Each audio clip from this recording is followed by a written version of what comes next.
जय गुरुदेव, जय महाकाली। आप सभी साधकों का जय महाकाली ज्योतिष केंद्र के आपके अपने इस चैनल पर स्वागत है।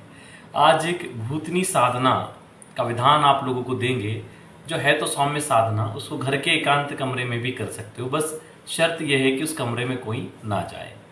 वैसे तो ज़्यादातर भूतनी साधनाएं शमशान में करने के लिए होती है। साधना थोड़ी लंबी है, वैसे आप इसको ग्रहण काल में चाहें तो एक दिवसीय साधना के रूप में भी कर सकते हैं, लेकिन लंबी साधना करने पर ही इसके पूरे लाभ प्राप्त होते। कोई भी साधना हो, उसको थोड़ा लंबा करोगे तो उसके रिजल्ट आएंगे, उसके अनुभव होंगे, प्रत्यक्षीकरण के अवसर बढ़ेंगे और उससे संबंधित जो लाभ है वो प्राप्त होंगे। त्रिलोचना जो भूतनी सिद्धि है वो बहुत प्रभावी साधना है सब प्रकार से। चाहे आपके अर्थ रूपी कार्य पूर्ण करने हो, धन संपत्ति प्रदान करनी हो, भूमि भवन प्रदान करना हो, शत्रुओं का नाश करना हो, अभूतपूर्व सुंदरी के रूप में त्रिलोचना भूतनी प्रकट होती है।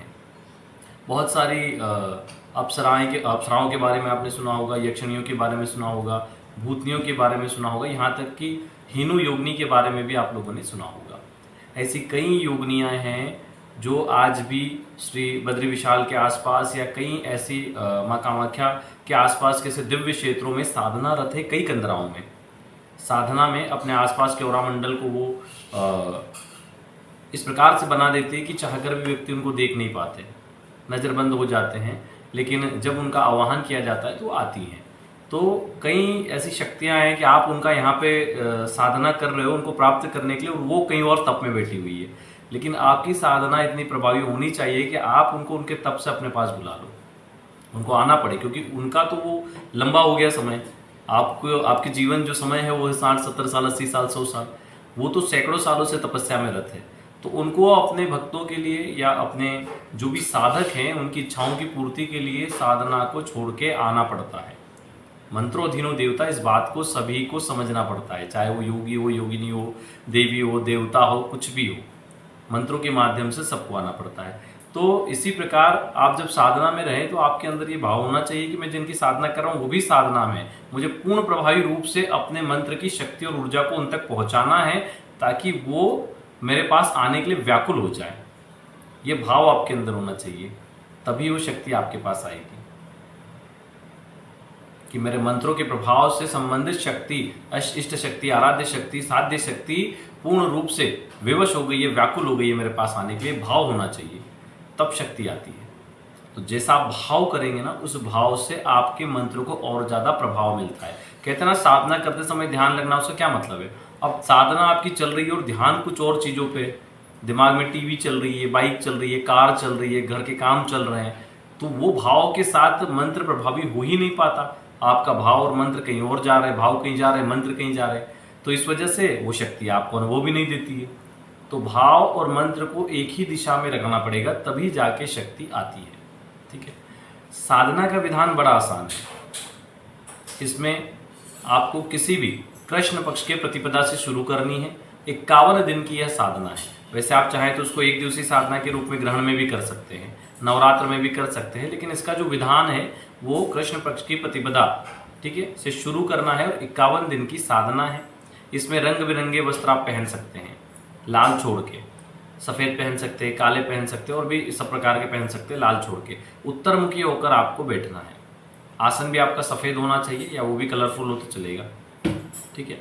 ये रात्रि को 12 बजे करने वाली साधना है। स्नान के पश्चात उत्तरमुखी होकर बैठ जाएं।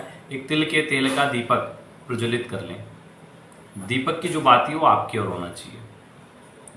त्रिलोचना भूतनी का अगर यंत्र है आपके पास तो ठीक है, नहीं है तो कोई बात नहीं, आप एक चित्र निकाल लें, एक सुंदर सा चित्र निकाल लें और उसी को त्रिलोचना भूतनी स्वरूप मानकर साधना करें। उस चित्र में अगर आपके पास मूर्ति हो प्राण प्रतिष्ठित तो वो बहुत अच्छा हो जाता है, क्योंकि अगर एक ही साधना को लंबे समय तक आपको साधना है तो आप उसकी प्राण प्रतिष्ठित मूर्ति अगर प्राप्त कर लेते हैं तो उससे ज़्यादा अनुकूलता आती है साधना में। ठीक है।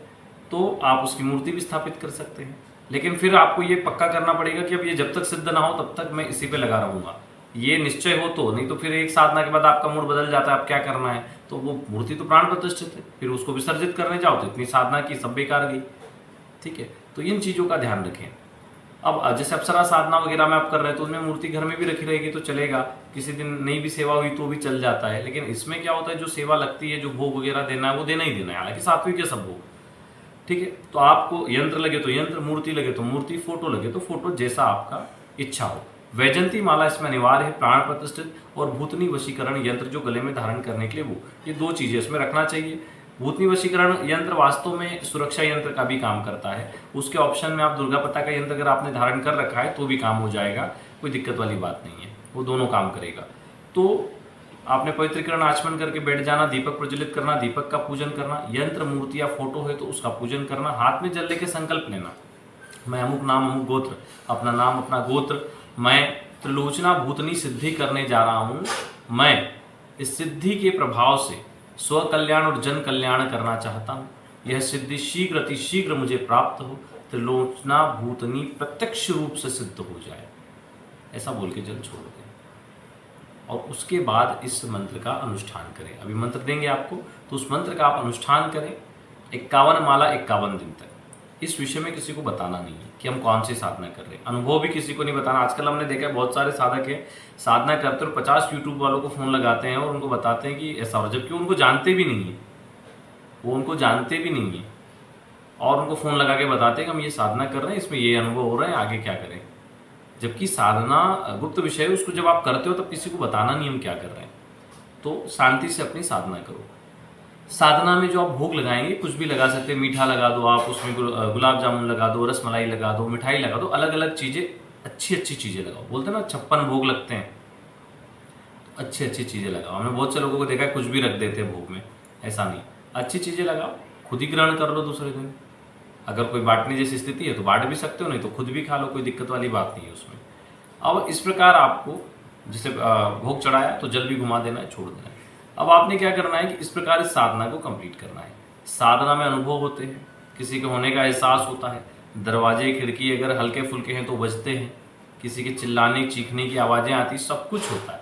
लेकिन भय मुक्त होकर दिमाग को पूरा शांत रखना है, बस मंत्र जप करते जाना है। अब कई लोगों की समस्या है कि उनको नींद आ जाती है जाप करते करते, तो माला भी हाथ से गिर जाती है। तो इन चीज़ों का ध्यान रखें, माला को गौमुखी में रखें, पानी थोड़ा सा पास में रखें, अगर आती है तो पानी मुंह पे मार लें। देखो साधना का ऐसा विषय है कि उसमें आपको सटीकता से बैठना पड़ता है। नींद आ रही है तो दिन में सो लो, दिन में सो फिर रात में साधना करो। कमरे का माहौल ऐसा बना के रखो कि आपको अगर गर्मी में नींद आती तो थोड़ा ठंडा माहौल कर दो, ठंड में आती है तो उसको थोड़ा गर्म कर लो। तो कमरे का एटमॉस्फेयर अच्छा होना चाहिए, ऐसा नहीं कि बहुत उमस हो रही है, पसीने आ रहे, सारा ध्यान तो आपका उस पर ही है कि गर्मी हो रही है, तो आप साधना कब करोगे।